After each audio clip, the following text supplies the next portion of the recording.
get this party started, as they say. Preparing to live stream the meeting. Okay. It's taking a little longer than it normally does. I'm using Restream today to share this Zoom meeting out to Facebook page, or sorry, Facebook group, LinkedIn, Periscope, YouTube, all at the same time. I'm just waiting to see if it's going to take here. If it doesn't, then I'll just share it over to Facebook. Yeah, I just got a message saying you've gone live. Oh, okay, good. Okay, maybe we are already. It's just showing me on the screen that it says. There's okay, always a delay. I'm going to trust that it's going live. So, welcome. Welcome to Cash In on Camera Live, our Wednesday weekly rendezvous, as they say. And every week at 3 p.m. Eastern time, we have this time together where we can talk about anything. Let's talk about YouTube. Let's talk about how to grow a YouTube channel.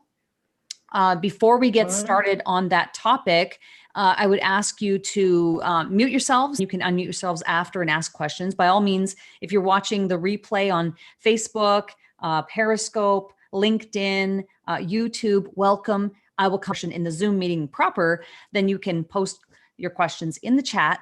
Susan has already posted a question here about recent changes to copyrighted, it looks like copyrighted material. Thank you, Susan, for sharing that with me and sending it to me. But I can speak to the monetization question that you've asked to lay out, how to grow a channel. Why even bother? So why grow a YouTube channel? Before I give you why you should think about growing a YouTube channel and why you may want to screen and unmute yourselves, what are some thoughts that you have about why you would want to grow a YouTube? Who wants to go? Susan, unmute yourself. Your videos to expand your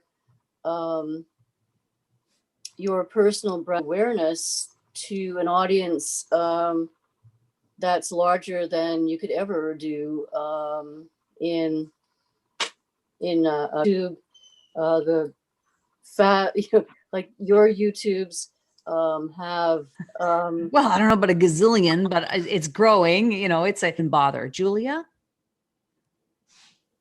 It does establish you as an expert. And I think more and more people. What is your philosophy? What are your ideas? Really, what it is like you said, expert positioning, and it's also thought leadership. It's are you a leader? Are you why you'd want to grow a YouTube channel? I have a thought, and you can tell me whether I'm right or not. People do Google searches for come up pretty high in the algorithms. Yeah. And so there's that brand recognition. There's the possibility, but I'd say that's the lowest thing on the list. That's really create across multiple platforms, because YouTube links can be put into different things that you send out instead of just the little fours that you might create.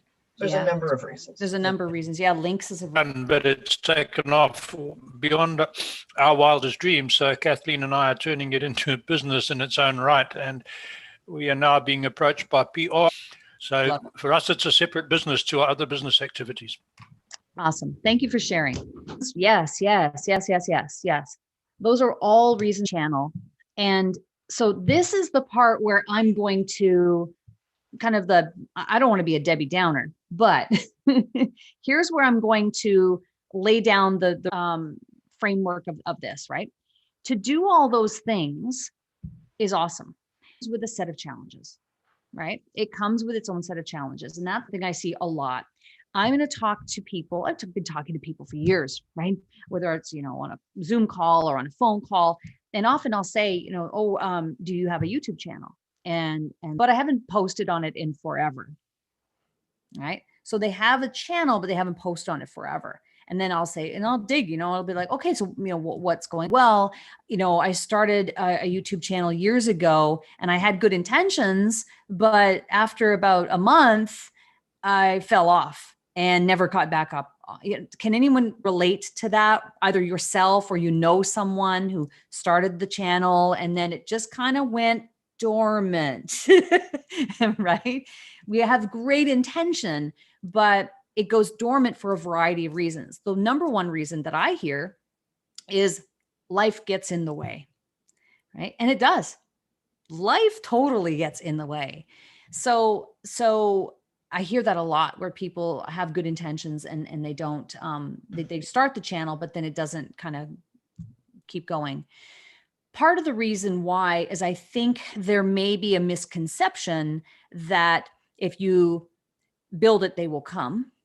I think there's also a misconception that you build a YouTube or you start a YouTube channel and you may do, I don't know, 5 videos, you know, and that each of those first 5 videos on a channel should get, oh gosh, I mean, say other people doing it, so I should be able to get 50,000 views on that video, right? Because my topic's awesome, because I know my stuff and all that.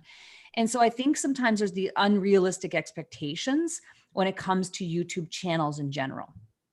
So thing one to understand about growing a YouTube channel is that it is, and you've heard me say this before, this is not new, it is all about commitment, absolutely about commitment.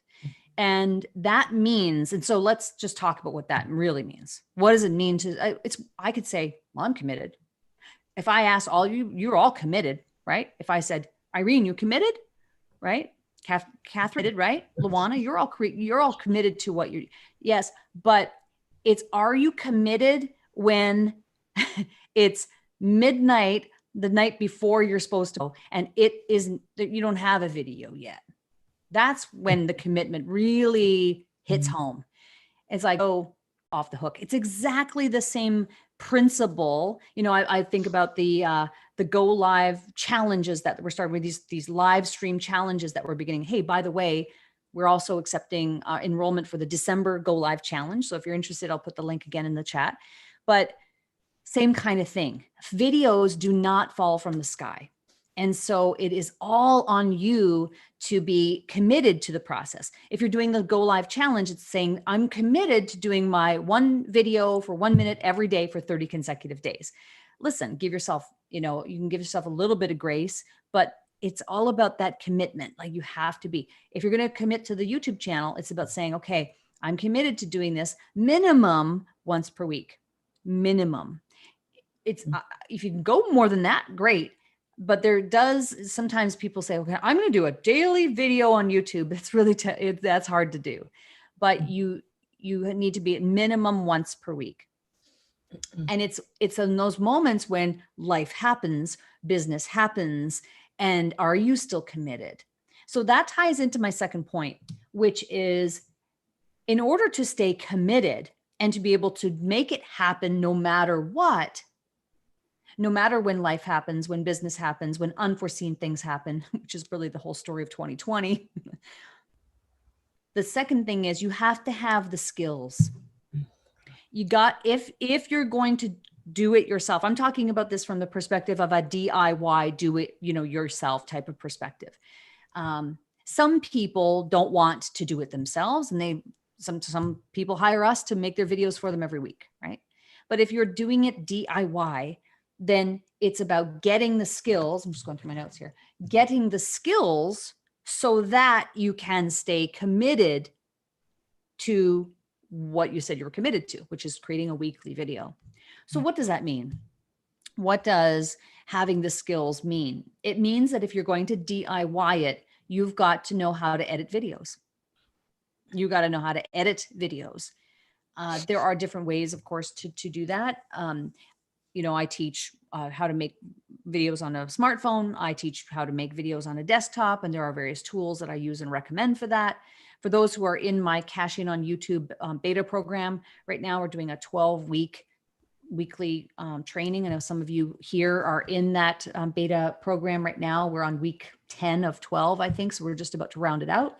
And you know that we've been going, it's been 12 weeks of hour-long sessions to go through all the stuff that's required, from setting up the channel and understanding your value proposition, really, which is one of the other points that I want to make today. So getting committed, minimum weekly, having the skills, editing, also having the skills to create some of the other elements that you may need in the production of those videos. So for example, it could be that, do you have music? Where are you going to get your music? You can use the music library in YouTube. You could also get a license to something like Epidemic Sound, which is what I do. I like Epidemic Sound, something that I've invested in this year. And I love it because the music doesn't sound so elevator-ish, if that's a word. And so do you have the elements that you need to assemble this video, including the recording, your piece, the on-camera piece? Maybe it's a screen capture. Maybe you need to be recording your screen and you're marrying all those things together in your editing software. Are you adding music?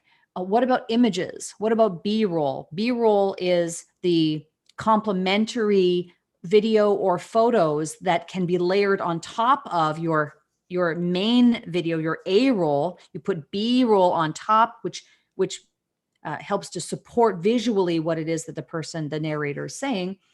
Do you have those images? Where are you getting those images? Or even video. Do you have, if you want to edit an end screen into your video for YouTube at the end. So that's the piece where you probably have seen these, where you watch a video on YouTube, it gets to the end. If you've watched mine, you see it at the very end. Within the last 20 seconds of a video, the graphic comes up and then there's like little squares or a circle to say, subscribe to Cheryl here, and here's the next videos to watch. And then then I'm pushed up into the corner. So that all has to be edited into the production. So getting the skills, there are quite a few skills that you need to have in order to assemble all of these pieces together. And then, like I said, the other thing is to understand, your value proposition. How do you grow a YouTube channel? You have to know who you are and what you represent. It's interesting to me, actually quite often, I will talk to people, and when we dig in a little bit deeper, come to recognize that there's not enough clarity about what industry they're even in. It's interesting to me sometimes. Like, I'll dig in a little bit and find out that person, it's like, oh, so what do you do exactly? So if that person can't express to me on a phone call or on a Zoom call who they are and what they do, you can imagine what kind of hodgepodge that YouTube channel will be. I'm not saying you have to have absolute 100% clarity, because I do believe you become more clear through the process of creating video, but you have to have some idea, some baseline understanding of who you are and what you do. And a lot of people are missing that. So understanding your value proposition. Why would people subscribe to your channel? And then the last part here is, how do you grow a YouTube channel? It's not only knowing how to speak about your topic, but speaking about your topic. It amazes me how many people don't speak about their business or speak about their topic. I shouldn't say speak about their business, speak about their topic. Speak about their topic. And by that, I mean, are you speaking about your topic on your own channels or other people's channels? Are you going out and saying, reaching out to people and saying, hey, listen, I know you have a live stream. I see you do Facebook Lives. I'd love to come on and talk about my topic to your audience. Like, are you speaking in general, speaking about your topic? And I think that speaking, really, video is a form of speaking. It's just that you're speaking to an inanimate object, but at the foundation of it is speaking about your topic. So for example, this live call that I'm doing right now with, 19 of you on. So welcome, and so glad that you're here live, and maybe watching the broadcasts on other platforms as well. I'm speaking about my topic. This is an example, a real life example of me bringing you together so I can speak about my topic. And it's through the process of speaking about what I love to do and what I'm passionate about, what I'm expert at, that helps me to develop that muscle, so that when I go to create a video, I am not having to start from scratch. Like, it very, very rarely am I really stuck for something to talk about. There's more than enough to talk about in my world. So I'm just looking at the questions in the chat.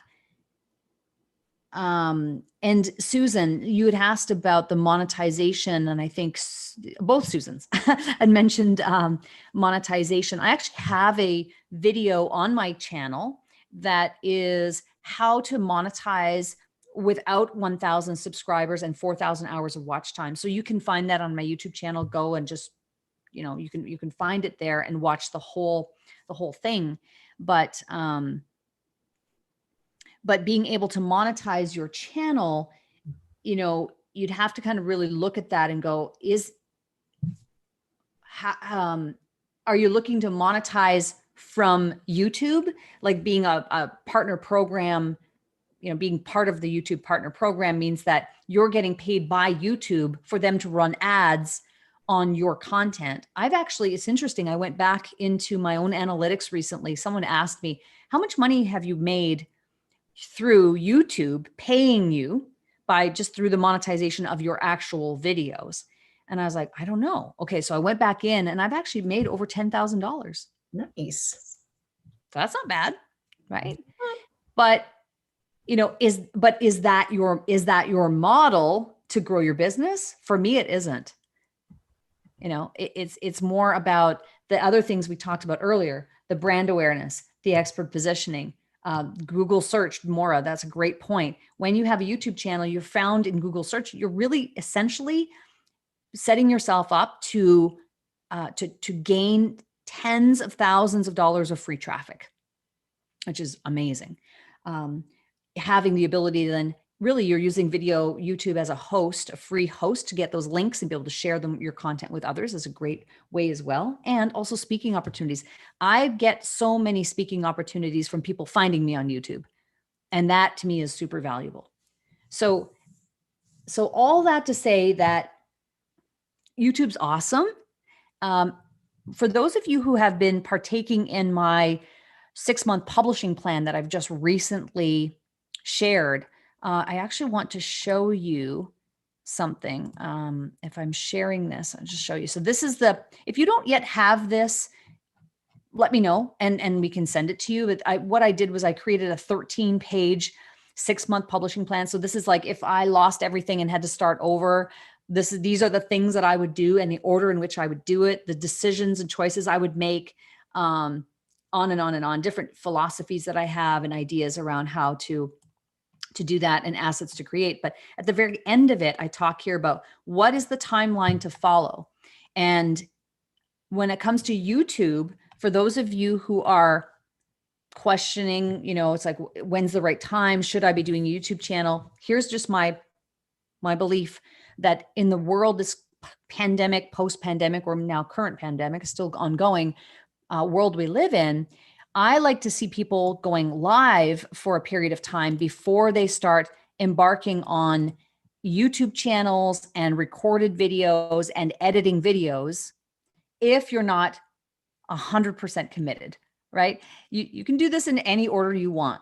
But what I'm saying here in the 6-month publishing plan is, is it better to go live and do live for a good period of time to be able to speak about your topic, get some content out there, start really building that muscle, and then think about, okay. And then at some point you're going to say, okay, now I'm ready to not only just live stream, but I'm ready to and willing now to add the recorded video in. The reason why I'm suggesting this as we move into 2021 is that, and to my point earlier, you have to have the skills, and skills take time to gain and learn.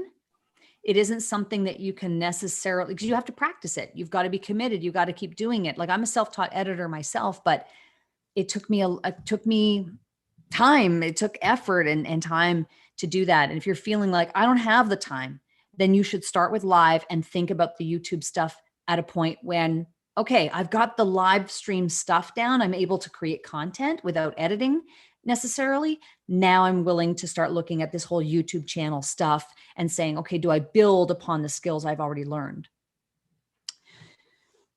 Okay, so let's get into some Q&A. I will also look in the chat here. So Susan, thank you for sending me that email. I will read through any developments that YouTube has sent out. So I appreciate that. I don't know if I was able to answer your question about the monetization, but I would say if you go to my channel, there is a YouTube video there. It's called How to Monetize with Less Than 1,000 Subscribers and Less Than 4,000 Hours of Watch Time. That'll give you some sense of what my belief is around that.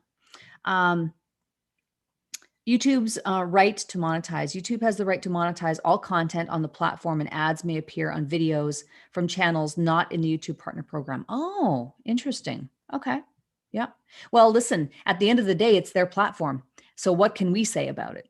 Nothing. They have the keys to the castle, right? So no matter what, even if I disagreed with this, I can choose. What can I do about it? I could not have a YouTube channel, I guess, right?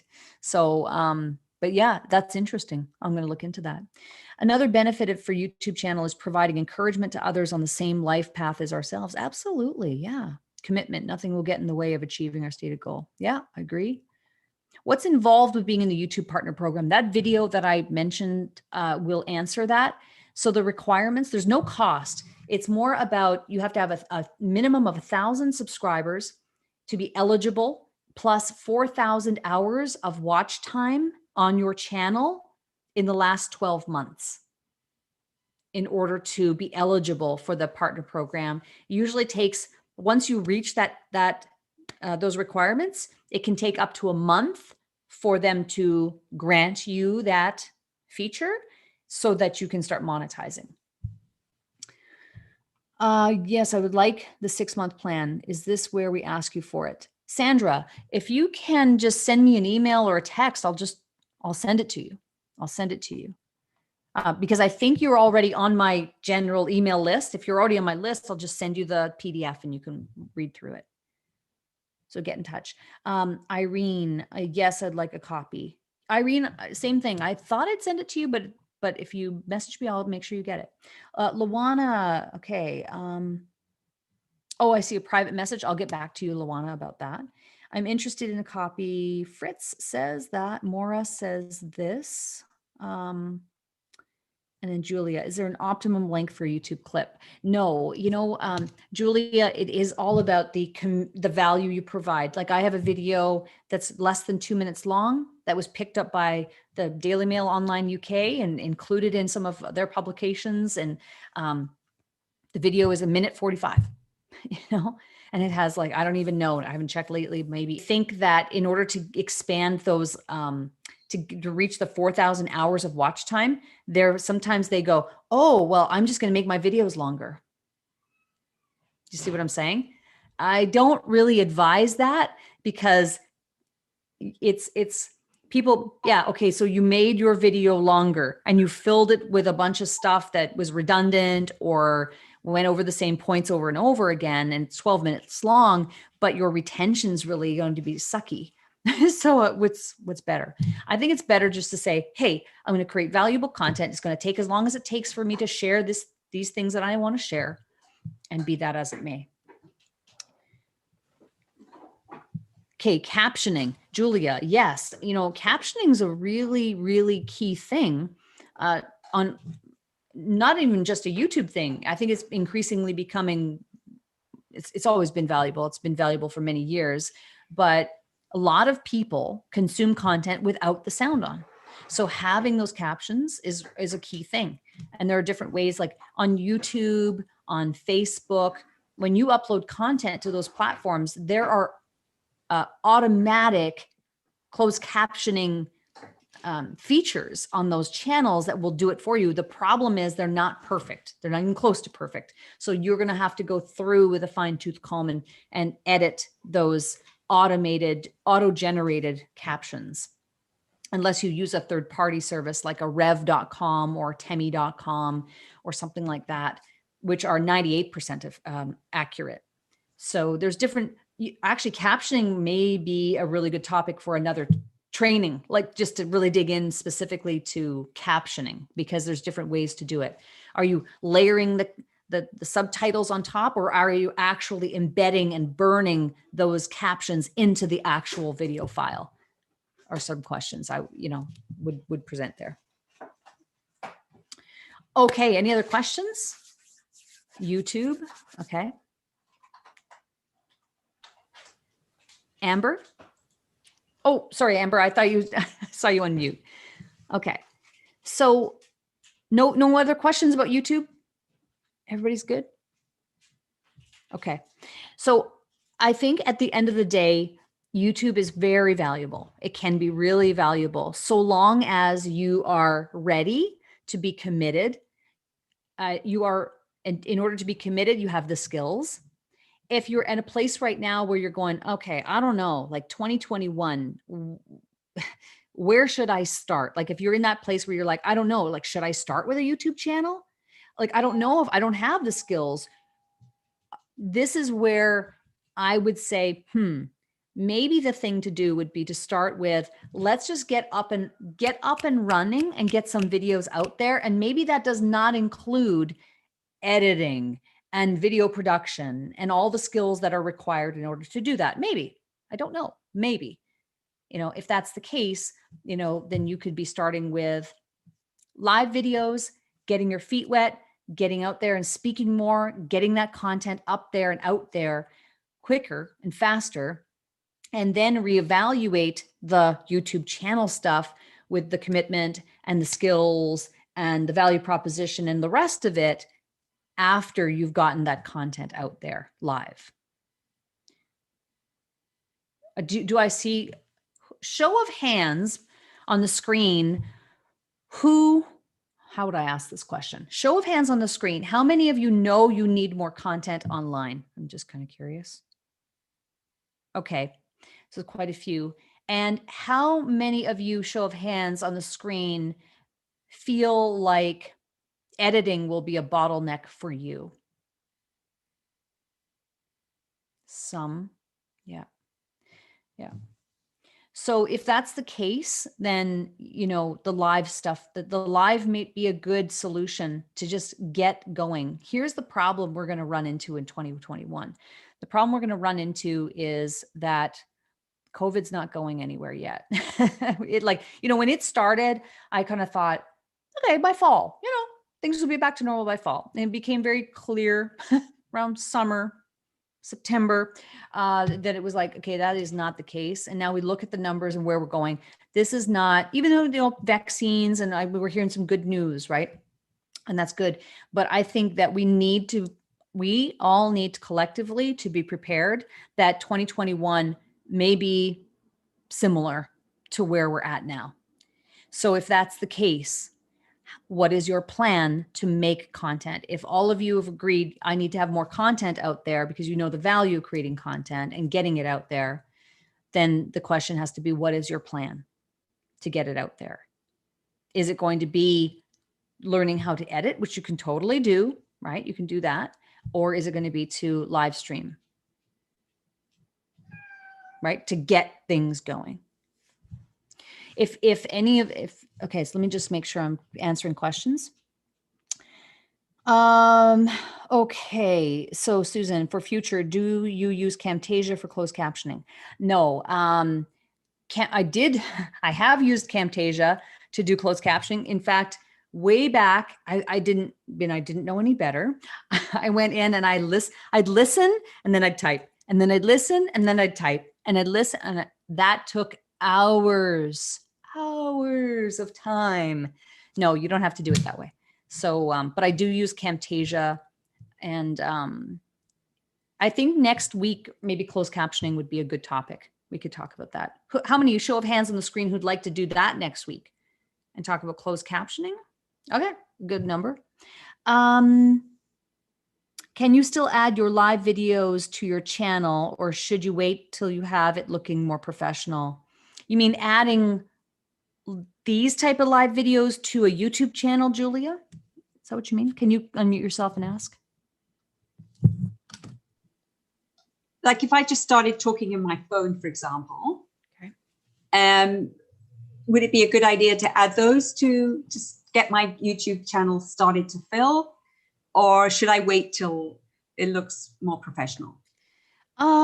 Yeah, I have some live streams that are now on my YouTube channel, but I'm not sure that I would start there. I'm not sure I would start with, you could, I'm not, technically you can, but what I'm suggesting is that I think it would be better to start the YouTube channel off with pre-recorded content and then look at adding in the live concept later. You don't have to do it that, you technically can do it. But I think unless the only way I would say yes, I think it would work is if you are really skilled at speaking about your topic and that you could produce your content live as if it were live to tape. In other words, that you're creating the content and you're able to do production on the fly. That is really advanced. Most people would not be able to pull that off in the beginning stages. So let's see.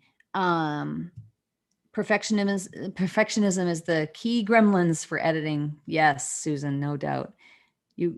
No problem, Peter. Thanks for being here. Don't you need to have a product or service package to offer to your YouTube audience, Doug? Isn't this the main purpose, to attract viewers? Yeah, Doug, I think it's interesting because sometimes people say, well, I have nothing to sell yet, so I'm not going to start making content. I would say, if you have a message to share, there's nothing stopping you from building your audience now based on the message that you're sharing, even though your product or service might not be finalized yet. Like to my way of thinking, I think start building your audience as soon as possible. Start building your audience as soon as possible around a value proposition around messaging. Like it's like, what is the value of people listening to you, and what kind of expertise can you share or advice that you can share with them, even if your product or service doesn't have the final touches on it. So I think personally, I believe there's no time like the present. Like you needed to start building your audience like yesterday, so I think that's the case there. Of course, if you want to make money and you're not relying on YouTube's partner program to make that money, and then you're going to need your own products and services to sell. Otherwise you will not be able to monetize. Right. So that could be, for example, I use Kajabi.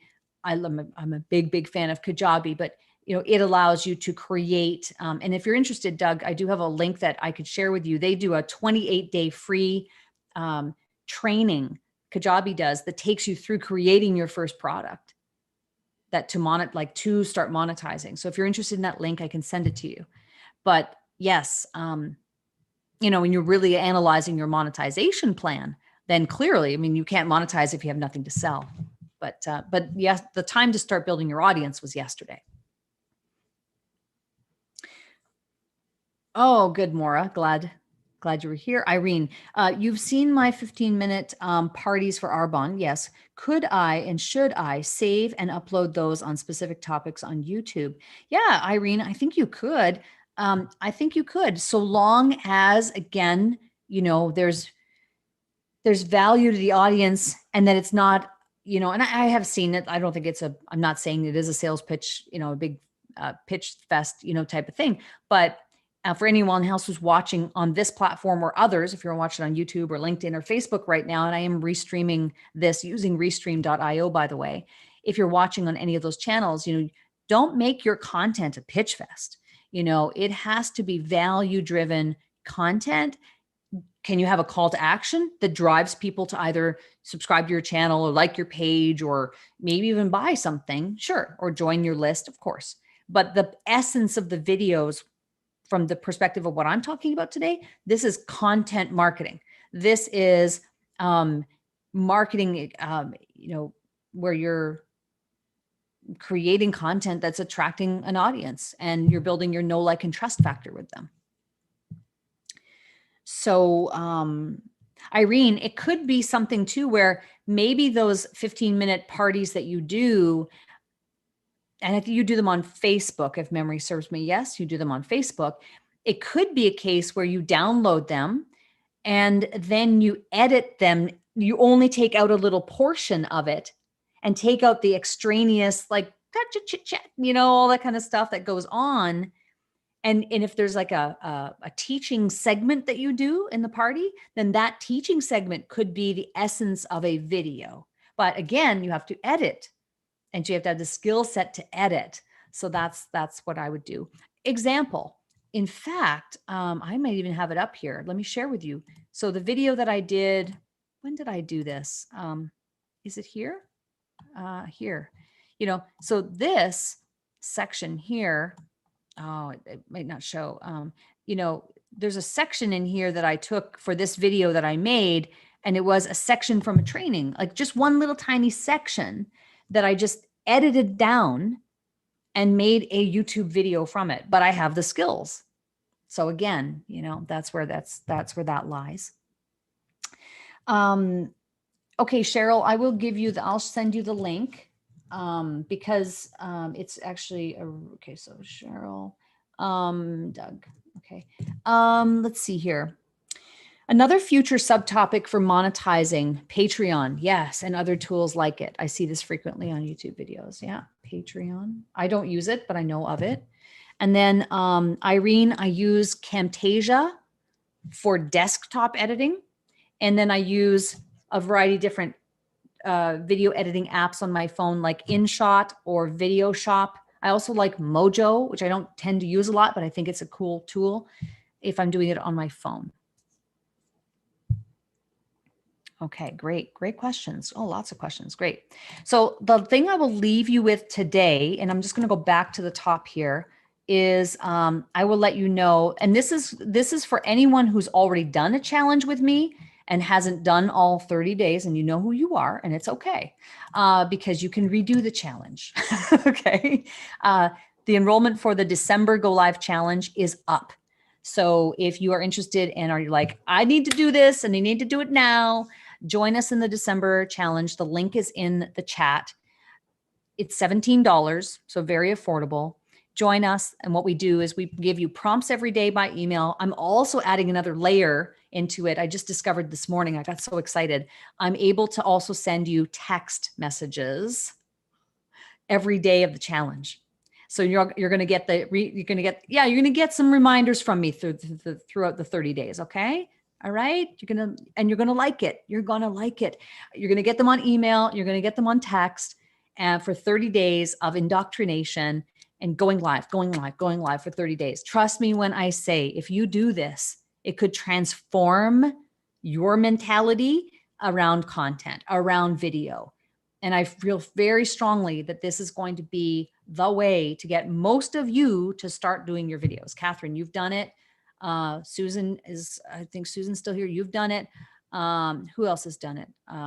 Cheryl, I think you did.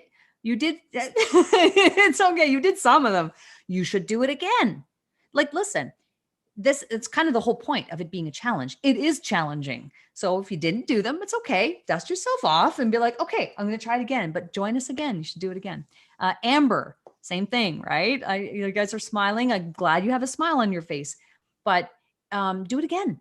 There's no harm. Do it again and just get back up on the horse and keep going. Just keep pushing. We'd love to have you in the next one. Okay. And Anne says she just finished a 14-day challenge. Awesome. And it was great. Made you work. Yeah, it's a momentum builder. And then the other thing I will say, just to end today's call, we're going a little late here, but if we also have an 8-week coaching program starting on December 3rd. Some of you, Catherine, I know you're in. Cheryl, you're in as well. So excited to be working with you in December and January. I can't remember who all now because I can't see everybody on the screen. But if you're interested in joining, we have, I don't even know, maybe Teresa's joining us as well. I think we have maybe 6 people so far who are joining us for the 8-week coaching program. And if you're interested in that, just send me a message. I'd want to get on a call and just see if it's the right fit for you based on your goals and kind of where you're going in 2021. So we would set that up on Zoom or something like that. Quick 15-minute call just to give you the lowdown on that. So if you're interested, just message me and we can make that happen. But other than that, I hope you have a great rest of your day. Thank you so much. Listen, YouTube is very powerful, but just understand, don't start just there's no point in making a channel if you're not ready to commit, if you don't have the skills yet, and you don't have the time to put into it to make it happen. The last thing I want you to do is start a channel and then go dormant. because that doesn't do you any good. Okay. So maybe it's worth looking at another way around and say, maybe I need to start with live and then I'll graduate to getting to the edited stuff later. You're very welcome. Thank you so much for joining me today. Next week, let's talk about captioning. Yes? Yes? Is everybody yes? Okay, cool. We will do that. We will do that. We'll do captioning next week. Thank you so much for being here. And if you know anyone in your network who should be at this training, please let them know, and they can register, and we'd love to see them here. Bye now. Cheers.